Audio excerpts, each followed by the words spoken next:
എമ്മാവൂസിലേക്ക് പോയ ശിഷ്യന്മാരുടെ സംഭവമാണ് നമ്മൾ അന്നത്തെ ഗോസ്പലിൽ വായിച്ച് കേൾക്കുന്നത്. യേശുവിൻ്റെ 2 ശിഷ്യന്മാർ എമ്മാവൂസ് ഗ്രാമത്തിലേക്ക് പോവുകയാണ്. പോകുന്ന ജെറുസലേമിൽ നിന്നാണ്. ഇങ്ങനെ പോയിക്കൊണ്ടിരിക്കുമ്പോൾ അവരുടെ ഇടയിൽ ക്രിസ്തു ഉണ്ട്. അവർ ഒത്തിരി കാര്യങ്ങൾ സംസാരിച്ചുകൊണ്ടാണ് പോകുന്നത്. അവരുടെ ദൈവത്തെക്കുറിച്ച്, അവരുടെ അനുഭവങ്ങളെക്കുറിച്ച്, അവരുടെ ജീവിതത്തിലെ ഇപ്പോഴത്തെ അവസ്ഥകളെക്കുറിച്ച്, അങ്ങനെ ഒത്തിരിയേറെ കാര്യങ്ങൾ അവർക്ക് പരസ്പരം പറയാനുണ്ടായിരുന്നു. അവരുടെ ഇടയിൽ ക്രിസ്തു നിൽക്കുമ്പോൾ ആ ക്രിസ്തു അവരോട് ചോദിച്ചു, നിങ്ങൾ എന്തിനെക്കുറിച്ചാണ് സംസാരിച്ചു കൊണ്ടിരിക്കുന്നത്? 2 പേര് സംസാരിച്ചുകൊണ്ടിരിക്കുമ്പോൾ അവരുടെ ഇടയിൽ ക്രിസ്തുവിൻ്റെ ചോദ്യം അതാണ്, നിങ്ങൾ എന്തിനെക്കുറിച്ചാണ് സംസാരിച്ചു കൊണ്ടിരിക്കുന്നത്? പ്രിയമുള്ളവരെ, വലിയ കാര്യങ്ങൾ സംസാരിക്കുന്ന മനുഷ്യരുടെ ഇടയിൽ ക്രിസ്തുവുണ്ട്. ചെറിയ കാര്യങ്ങൾ സംസാരിക്കുന്ന മനുഷ്യരുടെ ഇടയിലും ക്രിസ്തുവുണ്ട്. 2 മനുഷ്യർ ഒരുമിച്ചിരിക്കുമ്പോൾ അവരുടെ മധ്യേ ക്രിസ്തുവുണ്ട് എന്ന് വചനം നമ്മളെ ഓർമ്മപ്പെടുത്തുന്നുണ്ടല്ലോ. അതാണല്ലോ 2-3 പേർ എൻ്റെ നാമത്തിൽ ഒരുമിച്ച് കൂടുമ്പോൾ അവരുടെ മധ്യത്തിൽ ഞാനുണ്ടെന്ന് പറഞ്ഞത്. ഇനി അവൻ്റെ നാമത്തിൽ അല്ലെങ്കിൽ പോലും കുഴപ്പമില്ല, നിങ്ങൾ കൂടുന്നുണ്ടെങ്കിൽ അവിടെ കർത്താവ് ഉണ്ട് എന്ന് ഒരു ഉറപ്പ് ഇനി ഈ സുവിശേഷം വായിക്കുമ്പോൾ നമുക്ക് കിട്ടണം. അങ്ങനെ 2 ശിഷ്യന്മാർ കർത്താവ് ഉണ്ടെന്ന് പോലും അറിയാത്ത രീതിയിൽ അവർ നടന്നു പോകുമ്പോൾ അവരുടെ കൂടെ ഒരു അപരിചിതനെ പോലെ ക്രിസ്തു നടന്നു. എന്നിട്ട് അവൻ ചോദിച്ചു, നിങ്ങൾ എന്തിനെക്കുറിച്ചാണ് സംസാരിച്ചു കൊണ്ടിരിക്കുന്നത്? നമുക്ക് ഓരോരുത്തർക്കും ഇന്നത്തെ ഗോസ്പൽ നൽകേണ്ട വെളിച്ചം ഇതാണ്. നമ്മളൊക്കെ എന്തിനെക്കുറിച്ചാണ് സംസാരിച്ചുകൊണ്ടിരിക്കുന്നത്? നമ്മുടെ ജീവിത പങ്കാളിയോട് നമ്മൾ എന്തിനെക്കുറിച്ചാണ് സംസാരിച്ചുകൊണ്ടിരിക്കുന്നത്?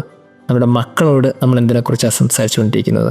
നമ്മുടെ മാതാപിതാക്കളോട് നമ്മൾ എന്തിനെക്കുറിച്ചാണ് സംസാരിച്ചുകൊണ്ടിരിക്കുന്നത്? നമ്മുടെ ദൈവജനത്തോട് നമ്മൾ എന്തിനെക്കുറിച്ചാണ് സംസാരിച്ചുകൊണ്ടിരിക്കുന്നത്? നമ്മുടെ സുഹൃത്തുക്കളോടും നമ്മുടെ പ്രിയപ്പെട്ടവരോടും നമ്മുടെ ശത്രുക്കളോട് പോലും നമ്മൾ എന്തിനെക്കുറിച്ചാണ് സംസാരിച്ചുകൊണ്ടിരിക്കുന്നത്? 2 പേർ നടന്നു പോയി ഒത്തിരി കാര്യങ്ങൾ സംസാരിക്കുമ്പോൾ ഒരു കാര്യം മാത്രം ഓർമ്മ വേണം. ഒരു നാൾ പൊന്നു തമ്പുരാൻ ഈ ഒരു ചോദ്യം നമ്മളോട് ചോദിക്കും, നിങ്ങൾ എന്തിനെക്കുറിച്ചാണ് സംസാരിച്ചു കൊണ്ടിരിക്കുന്നത്? ആ ഒരു ചോദ്യത്തിന് ഉത്തരം കൊടുക്കാൻ നമ്മളെല്ലാവരും ബാധ്യസ്ഥരാണ്. ഉത്തരം കൊടുക്കാതെ അങ്ങനെ പോകാനൊന്നും പറ്റില്ലല്ലോ. എല്ലാം അറിയുന്നവൻ ഒന്നും അറിയാത്ത പോലെ നമ്മുടെ കൂടെ നടക്കുമ്പോൾ അവന് എല്ലാം അറിയണം എന്നൊരു വാശിയുണ്ട്. കാരണം നമ്മൾ പറഞ്ഞുകൊണ്ടിരിക്കുന്ന കാര്യങ്ങൾ അവൻ്റെ സ്നേഹത്തിൻ്റെ അടയാളങ്ങളാകണം. ദൈവം നമ്മെ അനുഗ്രഹിക്കട്ടെ. എത്ര നാളീ ഭൂവിൽ വാസം എൻ സോദരാ, ഇത്ര നാൾ നടത്തിയ ദൈവമേ നിൻ കൃപ, ഇത്ര നാൾ നടത്തിയ ദൈവമേ നിൻ കൃപ, ഇന്നു കാണുവോരെല്ലാം നാളെയുണ്ടാകുമോ? നാളെയാം നാളുകൾ നാഥൻ കരത്തിലല്ലോ, നാളെയാം നാളുകൾ നാഥൻ കരത്തിലല്ലോ.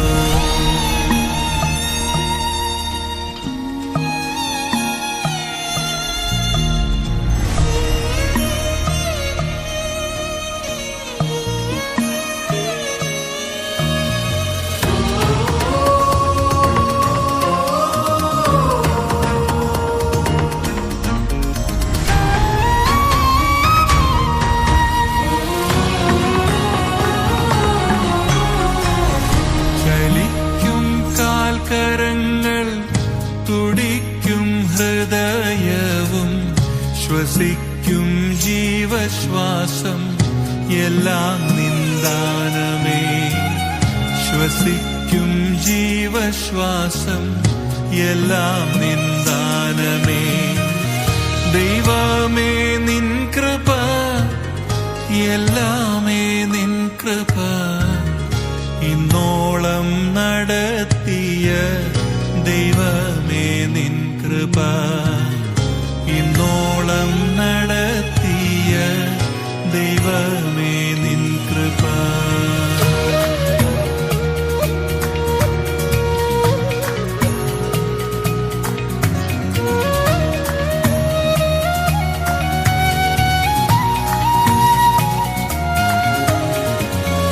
മട്ടും പ്രതാപവും വിട്ടുപോയിടുമേ,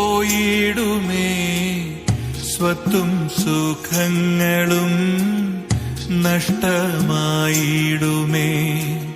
സ്വത്തും സുഖങ്ങളും നഷ്ടമായിടുമേ.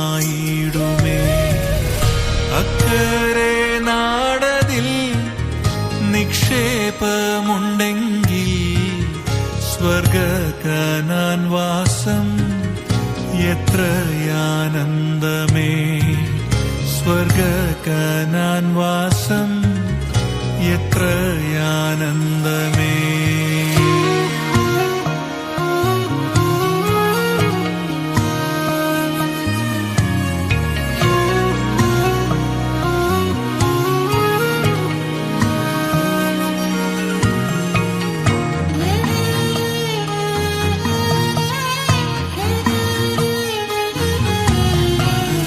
ക്രിസ്തുവിൽ ജനിച്ചോരേ, ക്രിസ്തുവിൽ വളർന്നോരേ, ക്രിസ്തുവിൽ മരിപ്പോരേ, ഭാഗ്യവാന്മാർ നിങ്ങൾ.